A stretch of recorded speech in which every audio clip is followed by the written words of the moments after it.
Welcome back to Hangar Garage and a second video on my 1989 Nissan 240SX. And while that may not sound too interesting, what does sound interesting is the engine. This is an RB25 Series 2 with a big old turbo and some other googly bits going on in there. And if you saw in the last little video I made, I bought this in Yakima, Washington, which is about 3 hours away from where I am right now.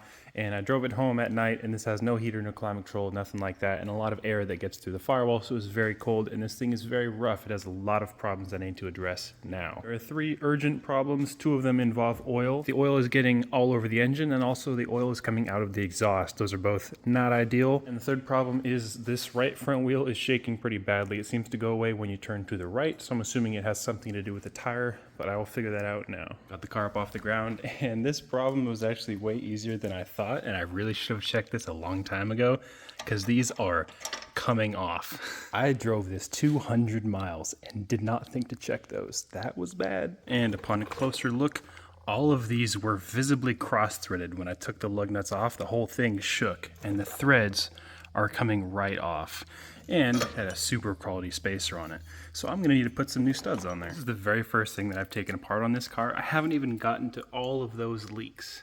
So this is off to a fantastic start. The left front wasn't quite as bad, none of them are cross-threaded, still has a dumb little spacer on there now, and it was very clearly rubbing on the fender well, so I'll have to do something about that. Got both the backs off, and they were alright, a little bit loose on the right rear, and the wheels, I figured out they are XXR 527 or something, which are bad. But the main bad is the turbo. That is quite a lot of oil to have in the turbo, so I'm going to have to rebuild or replace that. And as you can see, I got the bumper off. That took me just 4 zip ties, and that thing came right off, which is pretty sketchy. And I took off the strut bar because I'm going to do a compression test. I'm hoping that the oil seal on the turbo being blown is explaining all of the smoke, but I also want to do a compression test just to make sure, because I have no idea about the health of this engine. I went to pull off spark plug number 6, I would imagine. And not only was the coil pack not bolted down, the spark plug was finger tight. So that's great. And for compression test, of course, you usually need a battery. And I still am too cheap and too lazy to go actually even buy a battery for this thing. To get it home, I robbed the battery out of my Miata. And I will now rob the battery out of my Audi, because this is not going anywhere for quite a while. So I can just rob that thing.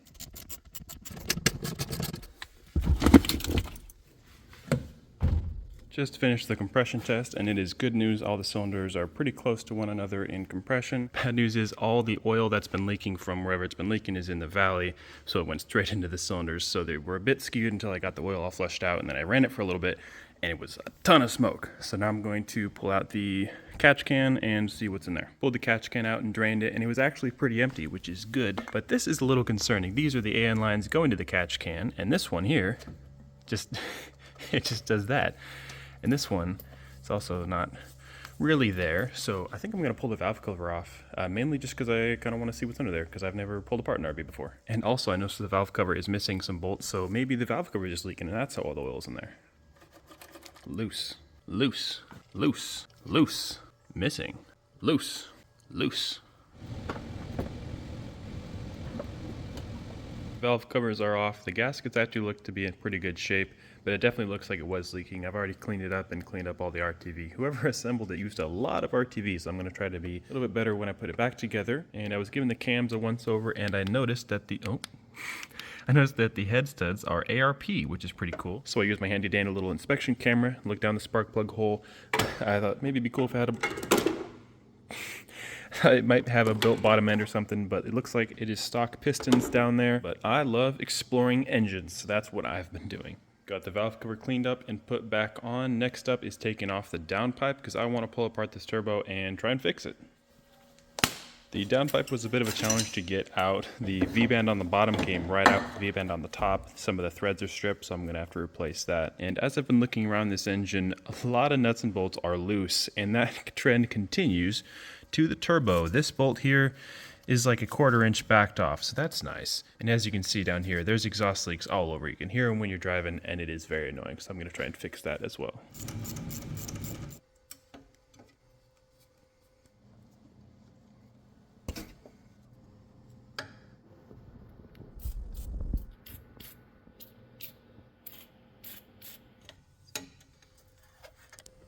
I'm not sure why I used the PB Blaster, because not a single one of these bolts was tight.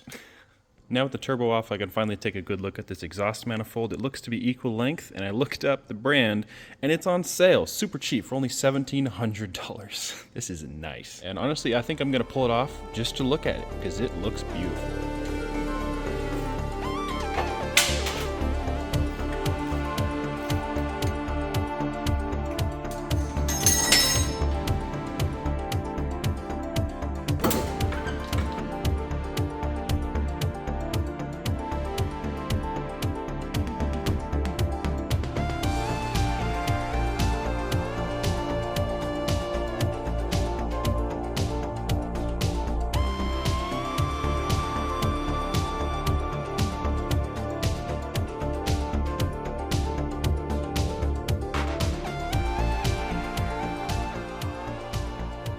Got the exhaust manifold off, and that was quite the struggle, but boy is this thing beautiful.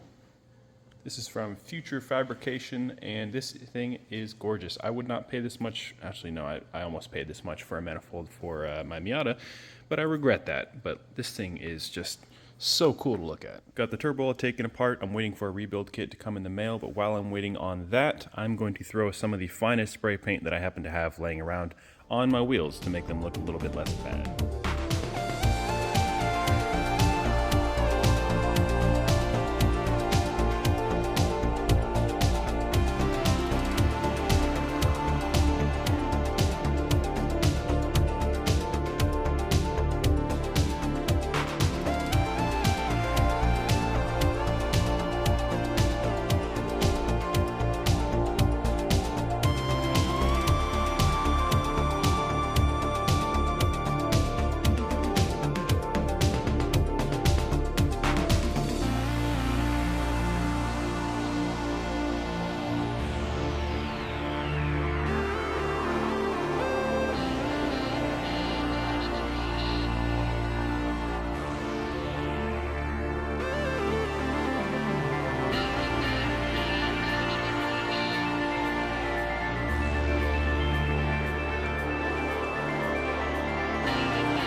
All done. They're looking a little bit better. No one's going to be asking me if I professionally powder coated these, but they will do the job. I adjusted the seat one more time, which is a super quick and easy process of disassembling everything. It takes about 45 minutes. Super fun.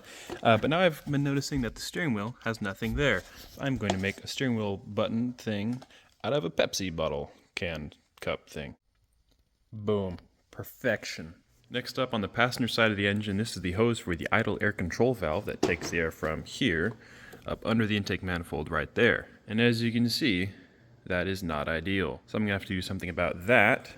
But before that, this is the coolant reservoir. And as you can see, I zip tied it here. When I got this, this was not secured in any way, shape, or form. So I'm gonna have to fix this somehow. I only see one bracket for it, so I might have to make something. But anything is better than nothing. Due to me not having the skill or the facilities to weld aluminum, I went to the hardware store and I got some of the finest JB Weld steel stick putty. I've never tried this out before, so I made a little bracket out of steel here, and I just puttied this one together and let it sit overnight. And this is actually like, I was not expecting it to work, but damn. And I think I'm going to throw a little bit more on there for good measure. And for the idle air control hose, I got a 90-degree barber fitting under there, got everything hose clamped, so that should work good. Put the exhaust manifold on, and if you watched the last video where I drove this thing home, it seems like it's hitting boost cut and you don't hear the wastegates opening.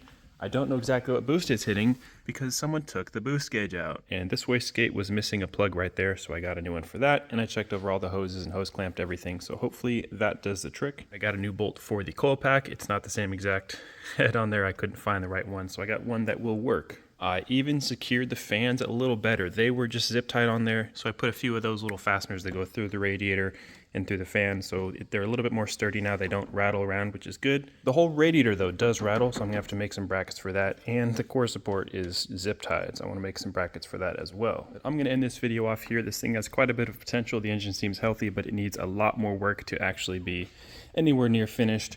But I'm going to get on a jet and go someplace where it is warm, sunny, and there are palm trees. Until next time.